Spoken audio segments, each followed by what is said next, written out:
Good morning guys. Luluto ako ng palak paneer for their breakfast. Matrabahong klaseng tawag nito, breakfast ng mga Indiano sa umaga. Usually naman kasi itong palak paneer guys is dinner time. Kasi lang ayaw ni Mr. kasi yung chapati hindi siya nadadigest paggabi, kaya nirequest niya umaga lutuin. Kaya ito nagluto si Ani batong baka na aga-aga. Ang trabaho nitong lutuin guys kasi magba-blanch ka, magbe-blend ka. Ano pa ba? Magmamasa ka pa ng chapati. Kaya hindi pwede ito sa madalian na pag tatrabaho ka lang, naaga pang magising. Para maluto yung ganitong klaseng pagkain.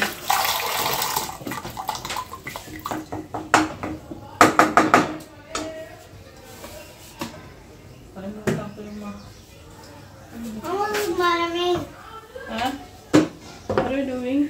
Oh, hi guys! Today, I'm eating paneer. Yung paneer ko, ito na lang yung natira. Pinapak na nila. Michuan, hoy! No! Enough! Tinira na naman nila yung... Wala na matitira sa paneer. Tinira na ng mga kulit. Haragoy baday, umaga naghasik ka na naman ng kakulitan. Basa ka na What have you done? She put the water in the gas. Give it to me. Pagalitan tayo ng may-ari ng bahay. Give it to me. Draw in your book. There's your book. There There your book Yung pader ang pinagdidiskatahan mo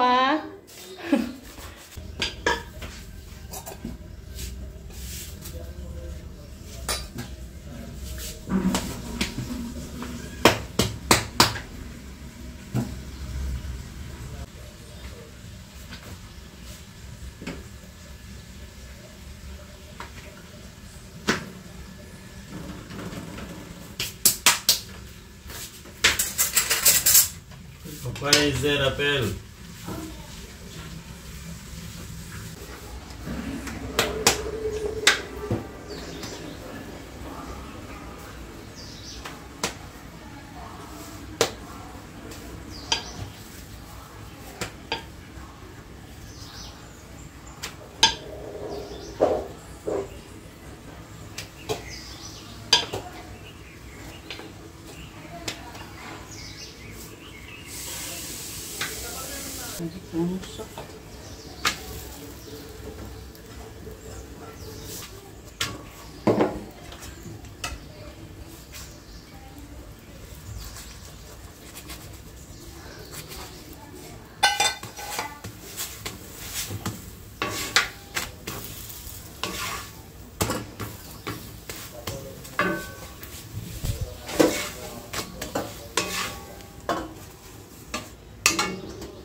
Papadidiin na natin ang luring. Yes, nagbabattle feed pa rin sa ang luring.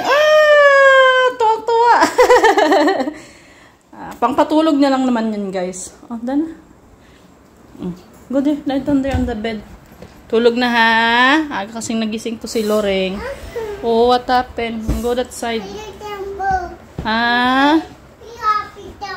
What? What tumble? Ha? What happened? Down. Fall down, downfall. Ayan, namula nga. What happened to you? What happened to you? Fall down. Ito nini na. Pampalubag loob. Lie down na ha. Sleep na ha. Sleep. Go that side. Give me a side. Good night. Good night, Train. Good night muna sa mama. Good night. Abu. Sweet dreams. Sleep na.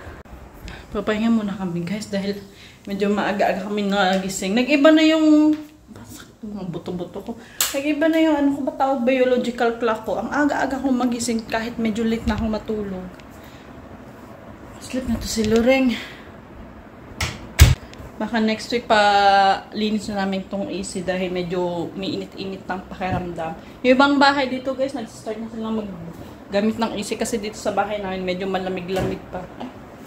Kaya hindi pa ganun ka-needed mag-AC. Baka next week na yung maramdaman na namin yung init dito sa bahay.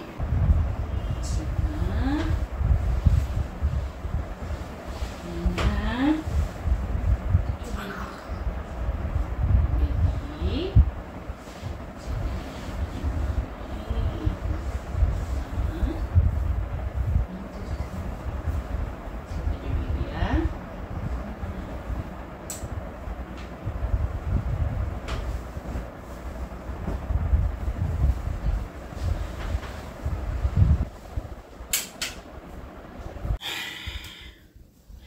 Buting yung in-order kong ano, damit.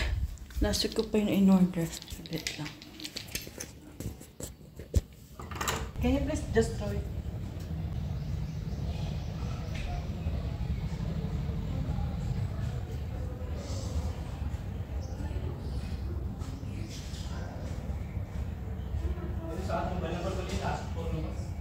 Last four numbers. 9090.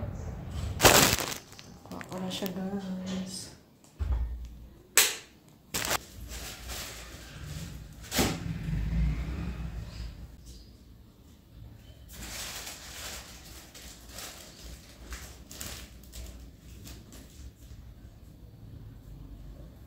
Bumili ako ng ano. Bumili ako ng bodysuit type na t-shirt, guys. Kasi meron yung high waist ko na damit. Pants. Kaya na i-partner yun sa bodysuit. Sana hindi makapagod. Yung in-order ko kasi last time, pinareturn ko kasi small size. Pang-show small size. Nakalagay kasi sa description, yung small is good for bust na 36 yung bust.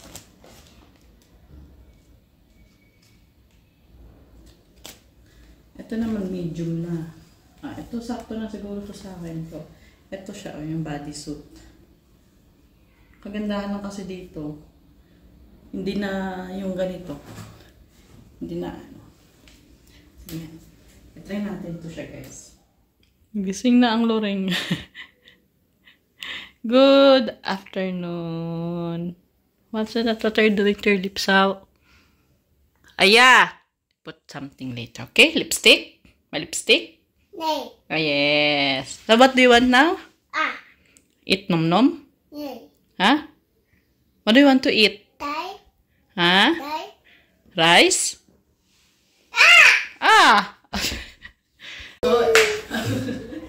So, ito na pala, guys, yung binili kong t-shirt. Ayan. Ito yung pants na sinasabi. Ano ba naman? Kasi saglit lang. Humomodel muna si mama. Ayan. Gusto ko yung pants na to. Nakita nyo na dito sa may ano, guys. Nung sinuot ko ng kadapa. Oo. Ha? Dog naman! At saka maganda tong nabili ko, guys. Pero medyo may kamahalan to compared sa may binili ko last time na pina-return ko. Medyo may nipis-nipis yun. Ito kasi may inner pa siya dito sa loob. Sige, napakita ko sa inyo. Ito, may inner siya sa loob. Ayan. Ganda naman yung yung quality niya. Ayun, kasi pina-return ko nga yun dahil nga Diyos ko, bakat na bakat yung hindi naman dapat bumakat. Hi friends! Today I'm writing my homeworks up to 300. After better of the letter like I'm a big student. I am a big girl for today. Now I'm here to write on the table to record you for a long time. Now I can but I can't hear. Can you please? Do you want to hear me or no? Yes or no? Yes? Okay. Now, let's go like exams like 11.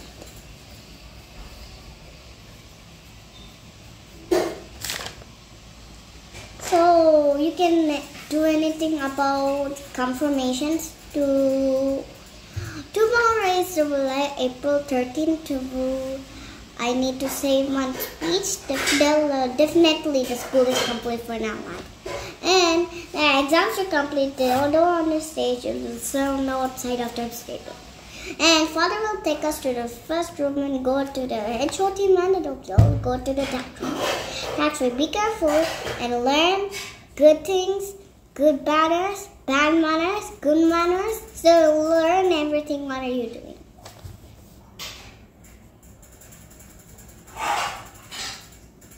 And that's writing.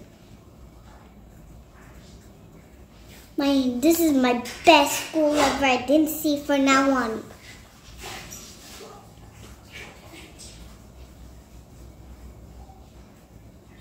And I didn't see what I'm saying that I'm going to review for now and comforting everybody, like anything you want.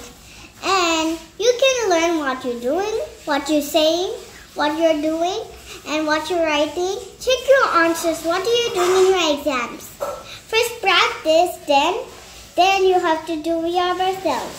You're right. If you copy, then you'll go outside of the class.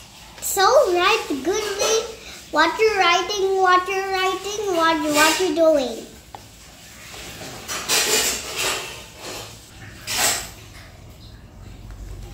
Forty. In a class work, why you're like Toto. That's correct. But why your head is still 101? Maybe your teacher didn't. That's why check always your numbers, okay? Do you want to speech again on April or not? Then always check your answers, okay?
Nabasag yung bote ng ano. Diyos ko po. Ng baking soda. Ay, parang bubog dito. Oh.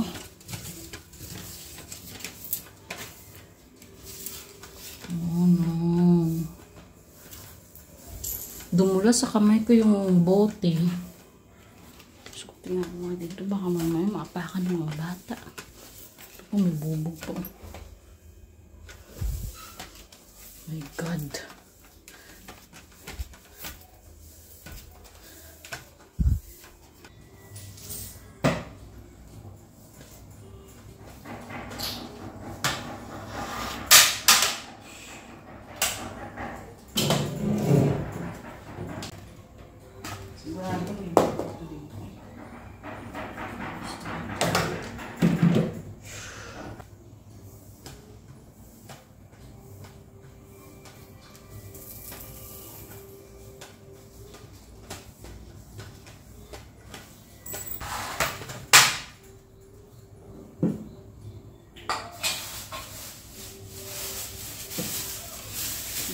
Sa plastic baka namin ano nung mga magbabasura baliktad sa kanila.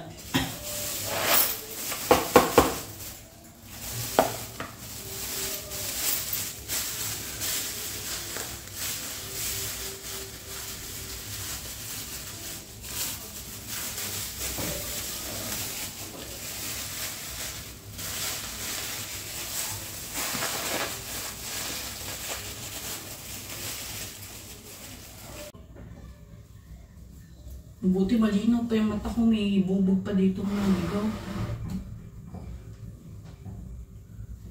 Ricardo, bigla kasi dumulas yung yung kamay ko dun sa bote.